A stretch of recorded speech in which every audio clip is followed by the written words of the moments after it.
अस्सलाम वालेकुम व्यूअर्स, उम्मीद करती हूँ कि आप सब खैरियत से होंगे। मैं भी अल्हम्दुलिल्लाह ठीक हूँ, अल्लाह का शुक्र है। जी जनाब, हम बाहर निकलें और टीके मैक्स ना आए, ऐसा हो ही नहीं सकता।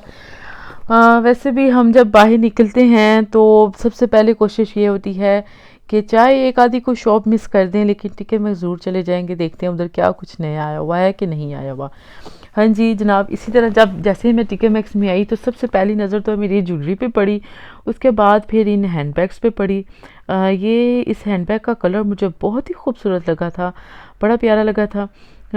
इसलिए मैंने सोचा चले मैं आपको भी ज़रा इसको दिखा देती हूँ। उसके बाद मैं थोड़ी से आ गई थी वॉचेस की तरफ, क्योंकि वॉचेस मुझे बहुत ज़्यादा प्यारी लगती हैं और मैं ख़ुद भी वॉच लवर्स हूँ, ये कह सकते हैं। और मेरे पास अच्छी, वैसे अल्लाह का शुक्र है, अच्छी कलेक्शन है वॉच की। और आते जाते मैं ज़रूर देख लेती हूँ, चाहे मैंने लेनी हो या ना लेनी हो, लेकिन मैं इन पे एक नज़र ज़रूर फेर के जाती हूँ कि कोई वॉच अच्छी आई है कि नहीं आई, कैसी आई हैं, किस तरह की आई हैं। उसके बाद ये मैंने देखे थे जी ब्रशेज़। ब्रशेज़ जब मैंने देखे तो मुझे इसकी बड़ी सख्त ज़रूरत थी, क्योंकि हमारी एक दो शादियाँ भी इधर आ रही हैं। और ज़रूरत इसलिए थी कि जो मेरे पहले ब्रशेज़ हैं ना, वो मेरी बेटी ने सारे यूज़ करके सारे ख़राब और गुम कर दिए हैं, और उनमें से सिर्फ ओनली मेरे पास एक ब्रश है। और मुझे सख्त परेशानी होती थी और मुझे उंगलियों के साथ अपना मेकअप करना पड़ा था। इसलिए मुझे था कि मैं ना अब जाके तो कोई ब्रशेस का सेट लेकर आती हूँ, मुझे पता चले कि, और मैंने इसे छुपा कर रखना है अपनी बेटी से, मैंने इंशाल्लाह बिल्कुल छुपा के रखूँगी, क्योंकि इससे इसको पता चल जाता है ना तो वो हर चीज़ ख़राब हो जाती है, और मेरे हाथ में कभी सही चीज़ आती नहीं है। और पूरी तो ऐसा हो ही नहीं सकता कि कोई चीज़ मुझे पूरी और अपनी असली हालत में मिल जाए, हमेशा मुझे ख़राब मिलेगी या हमेशा गुम कर देगी। बस फिर इसी तरह ही चलता है। थोड़ा सा फिर मैं आगे गई तो ये थोड़ी सी कैचर्स और इस तरह की चीज़ें लगी थी, लेकिन खैर इसकी तो मुझे कोई ख़ास ज़रूरत नहीं थी, क्योंकि इस तरह की शॉपिंग तो मैं ऑलरेडी जब हम एडनबरा गए थे तो मैंने वहाँ से भी कर ली थी। उसके बाद फिर हमने, हाँ लेकिन वहाँ के टीके मैक्स में थोड़ी सी मुझे ज्वेलरी अच्छी लगी थी। उसकी थोड़ी सी ख़ास बात ये थी कि वो थोड़ी सी गोल्ड प्लेटेड थी, 18 कैरेट गोल्ड प्लेटेड थी और सिल्वर प्लेटेड थी, और अच्छी क्वालिटी की थी। लेकिन ज्वेलरी चूँकि मैं जब हम स्कॉटलैंड गए थे तो मैंने उधर से ही थोड़ी सी ले ली थी। लेकिन मुझे इधर अच्छी लगी थी, लेकिन अच्छी लगी थी, नाइस लगी थी कि अगर किसी ने लेनी हो तो वो ज़रूर ये चीज़ ले सकते हैं। उसके बाद एज़ यूजुअल जब आपने घर जाना होता है तो ग्रोसरी की लिस्ट आपके माइंड में चल रही होती है, बस फिर ग्रोसरी की, और फिर हमने फटाफट सोचा कि बस अब घर चलते हैं, क्योंकि मेरे जो 2 बच्चे हैं ना माशाल्लाह से, उनकी बस हो जाती है। इसलिए फिर मैं अब बहुत ज़्यादा ये कह लें कि नहीं फिर सकती, लेकिन फिर भी फिरने चली जाती हूँ बाहर। लेकिन फिरना भी क्या होता है, यही होता है कि चलें जी ग्रोसरी कर ली। और ग्रोसरी यहाँ पे थोड़ा सा मसला है, जब से कोविड शुरू हुआ है तो ये चल रहा है कि हमें चीज़ें एक ही शॉप से हरगिज़ नहीं मिलती हैं, बल्कि हमें उसके लिए थोड़ी सी डिफरेंट शॉप्स पे जाना होता है। और ये कह सकते हैं कि एक स्टोर से फिर दूसरे स्टोर पे, दूसरे से फिर तीसरे स्टोर पे, क्योंकि देखिए फ़र्ज़ करें जैसे हमने अब मीट लेना है तो हमने उसके लिए अलग से मीट शॉप पे जाना है, क्योंकि यहाँ जो अंग्रेज़ लोग हैं, यहाँ पे जो इंग्लिश पीपल्स हैं, या वो लोग जिनको हलाल एंड हराम का कोई तसव्वुर नहीं है, और उनके लिए बहुत इजी है कि वो एक ही शॉप से, हालांकि यहाँ पे जो शॉप्स होती हैं, जो सुपर स्टोर्स होते हैं, उनमें हर चीज़ सारी चीज़ें मौजूद हैं, लेकिन चूँकि हमने मीट हलाल लेना है, हमने अपनी चीज़ें हलाल यूज़ करनी है, तो उसके लिए हमें फिर एक शॉप पे नहीं जाना पड़ता, हमें उसके लिए डिफरेंट शॉप्स पे जाना पड़ता है।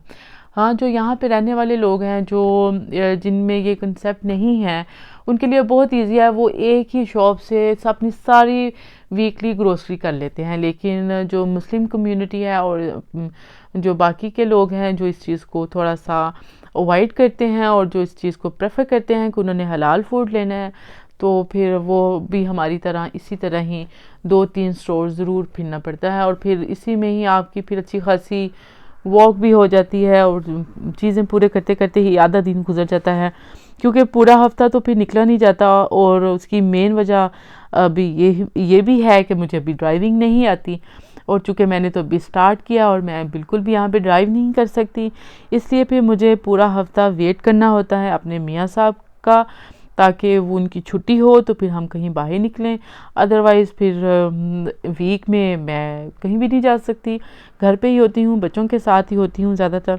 हाँ जी, उसके बाद जब मैं घर आई तो बस जी थकावट के साथ साथ समझ नहीं आ रहा था कि क्या पकाऊं।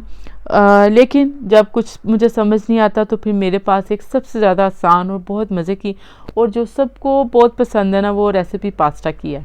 मैं और कुछ नहीं करती, सिर्फ पास्ता निकालती हूँ, उसको बॉईल करती हूँ। और आज तो मैं खैर इतना थकी हुई थी कि मेरा उसका सॉस बनाने को भी या उसके अंदर बहुत सारी चीज़ें ऐड करने को भी, यानी कि ये कह सकते हैं कुक करने को बिल्कुल दिल नहीं कर रहा था। और बच्चे भी दूसरी साइड पे मुझे तंग कर रहे थे। फिर मैंने अभी नमाज़ें भी पढ़नी थी अपनी, उस वजह से मुझे था कि बस जी चलो भी जल्दी जल्दी से कर लो और इसको तो बेक करो ना, ताकि ये तो खाना तो डन हो, अपनी साइड पे जाए, ताकि मैं बाकी चीज़ें देखना शुरू करूँ। हाँ जी, उसके बाद देख लें मैंने इसमें कोई भी चीज़ नहीं, कोई कोई चीज़ कुक करके नहीं डालूंगी क्योंकि मेरा बिल्कुल दिल नहीं कर रहा। और हाँ, हमने देखा होगा कि मैंने पास्ता सॉस बनाने की बजाय ना उसके अंदर सीधा डायरेक्टली दूध डाल दिया है। उसके बाद मैं इसके अंदर रेडीमेड पास्ता सॉस डाल डाल दूँगी। और मैंने चिकन को भी कुछ नहीं किया, ये भी चिकन हमें यहाँ से बहुत अच्छा फार्म फूड से मिल जाता है। जो कोई यहाँ पे रहता है वो फार्म फूड से ये चिकन ज़रूर लेकर आए। और इसके साथ ये बहुत ज़्यादा मैं कहती हूँ इसका बहुत ही ज़्यादा फ़ायदा है। उसकी वजह ये है कि मैंने पास्ता बनाना है ना, तो मैं इसके अंदर भी, और ये कुक्ड, सबसे मज़े की बात यह है ये चिकन कुक्ड है और उन्होंने खुद ब खुद ऑलरेडी इसको छोटे छोटे क्यूब्स में काटा हुआ है। और ये बहुत यूज़फुल है। अगर हमने पास्ता बनाना है तो भी हम इसके अंदर यूज़ कर सकते हैं। अगर आप लोगों ने पिज़्ज़ा के ऊपर चिकन की टॉपिंग करनी है ना, तो भी ये साइज़ परफेक्ट है। आप इसके ऊपर पिज़्ज़ा के ऊपर इसकी टॉपिंग कर दें और चीज़ वीज़ डालें और उसको भी बेक कर दें, क्योंकि यहाँ पे फ्रोज़न पिज़्ज़ाज़ में मिल जाते हैं। उसके बाद आप इसको सैलड में भी यूज़ कर सकते हैं, चूँकि मैं इसको सैलड में भी यूज़ करती हूँ। और मैंने इसको पास्ता के में भी आपके सामने इसी चिकन को जो फ्रोज़न मैंने फार्म फूड से लिया है, आप भी ये ले सकते हैं उधर से। जो यहाँ पे रहते हैं उनके लिए बहुत इजी है कि वो फार्म फूड जाएं और हलाल, जो उनका एक हलाल सेक्शन है चिकन का, आप उसके अंदर से ये कुक्ड चिकन है और इसकी क्यूब्स कटी होंगी, आपको इजीली नज़र आ जाएगा। तो आप ये ज़रूर ले लें, ये बहुत यूज़फुल चीज़ है, मुझे तो बहुत अच्छी लगती है। और ये देखिए जिसके बाद मैंने बेल पेपर्स डाली हैं, इसके ऊपर मैंने डाल देना है सॉस वॉस और सारी चीज़ वीज़ डाल के, हर्ब्स वगैरह डाल के। तो मेरा दिल कर रहा है कि मैं फटाफट ये काम कर दूँ, क्योंकि अगर खाना बनाने लग जाओ, और स्पेशली एक सैटरडे और संडे का दिन होता है, लेकिन उसमें बहुत सारे काम होते हैं। और दूसरी बात ये होती है कि संडे वाले दिन ना यहाँ पे सारे यूके में जो शॉप्स हैं ना, सारी शॉप्स जितनी भी ग्रोसरी की, आपकी शॉपिंग की सारी शॉप्स जो सी है ना, वो 4 बजे बिल्कुल बंद हो जाती हैं। यानी कि 4 बजे के बाद आपको कोई संडे वाले दिन कोई शॉप खुली हुई नज़र नहीं आएगी, सब शॉप्स बंद हो जाएंगी। इसलिए ये जो संडे का दिन होता है इसलिए भी ज़्यादा बिजी होता है, क्योंकि जब हमने ग्रोसरी करनी होती है तो फिर यही होता है कि ज़रा जल्दी निकला जाए और फिर वापस, क्योंकि 4 बजे तो हर चीज़ बंद हो जानी। और ये फिर ये कह सकते हैं कि भी संडे के दिन थोड़ी सी भागम भाग शॉपिंग होती है। और दूसरी बात ये होती है कि शॉप्स पे ना रश भी बहुत ज़्यादा हो जाता है, क्योंकि यहाँ पे बहुत सारे लोग, दोनों कपल्स तो ही वर्किंग, यानी कि वर्किंग वुमेन एंड होती हैं सारी ज़्यादातर, तो वो बहुत सारा फिर रश सा हो जाता है। तो इस वजह से भी फिर जाना थोड़ा सा ना आपको टाइम टेकिंग चीज़ें लगती हैं, आते आते भी थोड़ी सी देर हो जाती है। इसलिए आज भी मेरे साथ इसी तरह ही हुआ था, क्योंकि हमें था कि हम अपनी हफ्ते भर की जो ग्रोसरी है उसको पूरा कर लें, और उसके लिए फिर हमें एज़ यूजुअल 2-3 शॉप्स पे जाना पड़ा। और फिर एक माइंड में ये भी होता है कि भी जल्दी जल्दी कर लें, इतना टाइम रह गया 4 बजने में, और 4 बजे बस शॉप्स बंद हो जाएंगी। इससे पहले कि शॉप्स बंद हो जाएं, कोई चीज़ रह जाए, फिर आपको वेट करना होता है थोड़ा सा लंबा। और उसके बाद फिर देखिए जी, अब मैं साथ साथ अब पास्ता भी तैयार करती जा रही हूँ। और आपको मैंने आज की अपनी थोड़ी थोड़ी रूटीन भी बता दी है कि आज का दिन मेरा बहुत ज़्यादा थोड़ा सा बिज़ी भी गुजरा। ज़्यादातर तो खैर थोड़ा सा बाहर का ही गुजरा, क्योंकि सफाई वगैरह तो घर की हमने खैर खुद ही करनी होती है, वो तो किसी और मंडे वाले दिन भी हो सकती है। उसके बाद देखिए जी, पास्ता मेरा हो गया था रेडी। अब मैंने इसको डाल देना है ओवन में, और इसको मैंने बेक कर देना है। और बेकिंग के लिए मैं जो टेम्परेचर रखूँगी वो मैंने रखना है जी 180 से 200 पहले मैं स्टार्ट करती हूँ, लेकिन जब वो फुली गर्म हो जाता है तो फिर मैं उसको 180 पे कर देती हूँ, क्योंकि अगर आप बहुत जल्दी उसको ज़्यादा करेंगे तो वो ऊपर से बड़ी जल्दी ब्राउन हो जाएगा लेकिन अंदर से अनकुक होगा।